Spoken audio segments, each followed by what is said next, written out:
Imagina só a situação. E se o único jeito de salvar uma nação fosse se render completamente ao inimigo? A gente tem líderes desesperados, um povo ansioso, e bem no meio disso tudo surge um profeta com uma mensagem que, sinceramente, ninguém queria ouvir.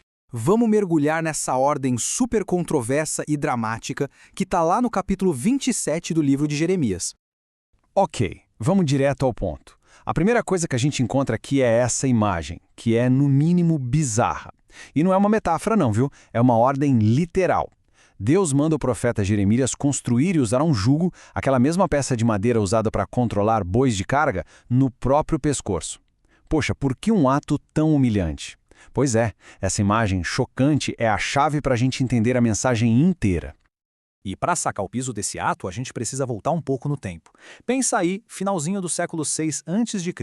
O reino de Judá era basicamente um peão num tabuleiro de xadrez gigantesco, completamente ofuscado por um gigante, o Império Babilônico, liderado pelo temido rei Nabucodonosor. A independência de Judá, olha, estava por um fio. É nesse cenário super tenso que a gente entra na nossa primeira parte, um profeta e um jugo. Uma ordem divina que dá o pontapé inicial numa crise que ia muito além das fronteiras de Judá. Jeremias é orientado a criar um símbolo vivo, ambulante, do que estava prestes a acontecer. E olha só, o público não era só o povo de Jerusalém, não. Naquele exato momento, mensageiros das nações vizinhas estavam ali na cidade, muito provavelmente tramando uma rebelião em massa contra a Babilônia. E Jeremias? Ele deveria enviar uma réplica daquele jugo para cada um dos reis desses mensageiros. A mensagem era para toda a região e as consequências seriam gigantescas.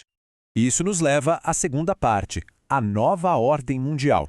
Porque aquele jugo não era só um aviso.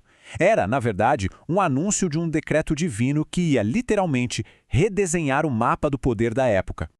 E aqui está a base, a fonte de autoridade por trás dessa mensagem toda. A lógica é simples, mas ao mesmo tempo super audaciosa. Quem criou o mundo tem o direito de decidir quem manda nele. E segundo a profecia, uma decisão muito importante tinha acabado de ser tomada.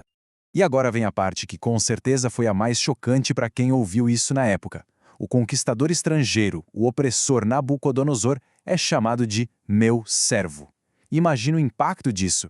Essa designação dava uma legitimidade divina para o domínio da Babilônia, transformando qualquer tipo de resistência não só numa burrice política, mas numa rebelião contra o próprio Deus. E para deixar claro, isso não era algo passageiro. A profecia é bem específica. O domínio da Babilônia ia durar 3 gerações. Todas as nações da região serviriam a Nabucodonosor, depois ao filho dele e por fim ao seu neto. A mensagem era bem clara: se preparem porque vai ser um longo período de submissão. Bom, isso nos leva ao núcleo do ultimato. Com essa nova ordem mundial estabelecida, só restavam 2 opções para Judá e seus vizinhos. Não tinha um terceiro caminho, um talvez. A escolha era dura e as consequências extremas. A escolha, como a gente pode ver, não podia ser mais clara. De um lado, a submissão. Era basicamente coloque o pescoço sobre o jugo para sobreviver e continuar na sua própria terra. Do outro, a rebelião. Lutar contra o jugo significaria destruição total pela guerra, pela fome e pela doença. Era isso. Sobrevivência com humilhação ou aniquilação com orgulho. E agora, claro, uma mensagem tão difícil de engolir como essa não era a única que estava circulando, né? Existia um verdadeiro coro de vozes conflitantes prometendo exatamente o oposto. Uma mensagem bem mais otimista e, claro, muito mais popular. A profecia de Jeremias alertava diretamente contra essas outras vozes. E a lista é longa, viu? Profetas, adivinhos, intérpretes de sonhos, todo mundo vendendo a mesma ideia: não sirvam ao rei da Babilônia. Eles estavam ali alimentando a chama da resistência.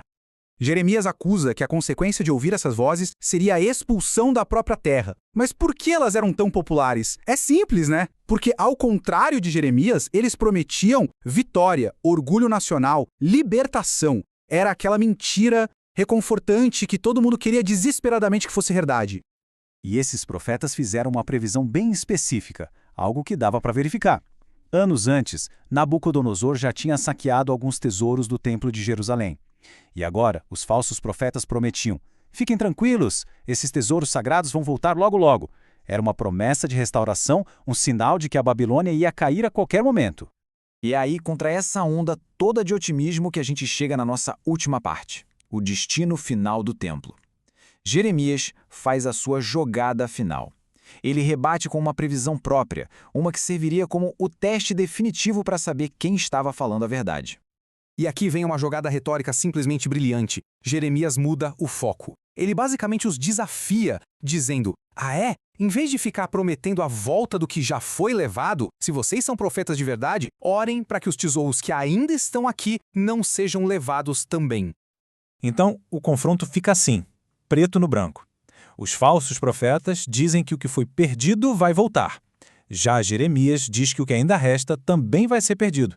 Ele até fala de um retorno, mas, num futuro bem distante, até o dia em que os visitarei, jogando a esperança para muito, muito longe. A previsão de Jeremias é sombria e direta. Não vai ter volta rápida. Pelo contrário, vai ter mais perda. Os símbolos mais preciosos da identidade nacional e religiosa, que ainda estavam em Jerusalém, também seriam levados para o exílio na Babilônia. No fim das contas, tudo se resume a isso. Duas narrativas, duas versões da realidade. Uma, a de Jeremias, dolorosa, humilhante, mas que prometia sobrevivência. A outra, reconfortante, orgulhosa, prometendo uma vitória gloriosa. A nação foi forçada a escolher em qual delas acreditar.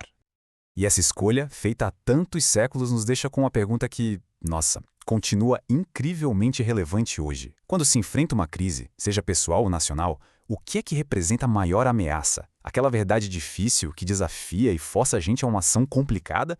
Ou aquela mentira confortável que acalma e permite que a gente evite a dura realidade? A resposta moldou o destino deles e, de muitas formas, continua a moldar o nosso.